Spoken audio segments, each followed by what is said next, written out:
Bonjour, dans cette vidéo nous allons voir différentes applications de base qui vont être compilées pour créer rapidement un paysage avec Houdini. Je vous conseille de revoir la formation relative au cloud, que l'on retrouve dans la formation essentielle, ainsi que la formation sur Mapbox, que l'on retrouve dans la partie SideFX Labs, directement sur le site cgitrainer.com. Ici, je vais créer un espace objet via le nœud géométrie, donc tab géométrie.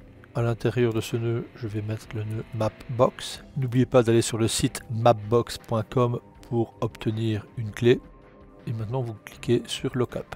On va voyager un petit peu. Donc ici, je vais prendre une zone des montagnes françaises.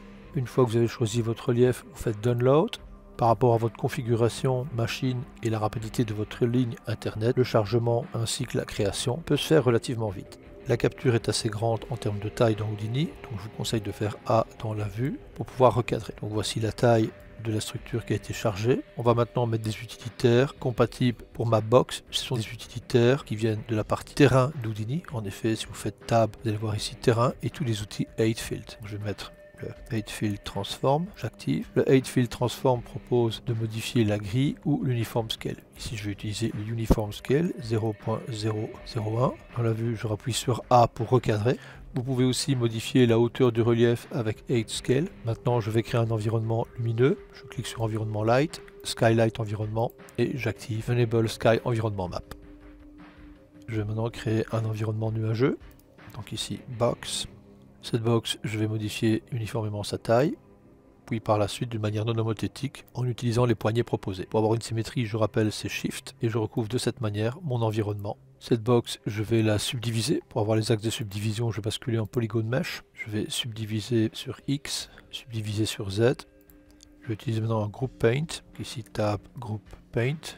J'active, j'appuie sur Enter. J'agrandis la taille du paint avec Shift et je vais peindre une certaine zone. Cela va créer un nom de groupe.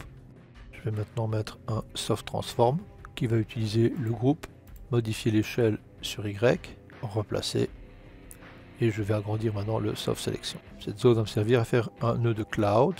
Voici maintenant les nuages créés. Maintenant je vais mettre un Cloud Noise. On va regarder ça via une fenêtre de rendu.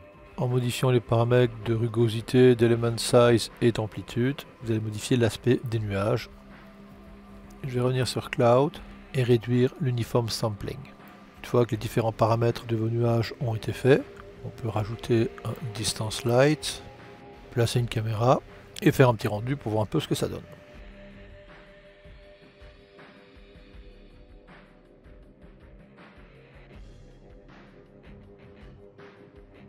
À bientôt.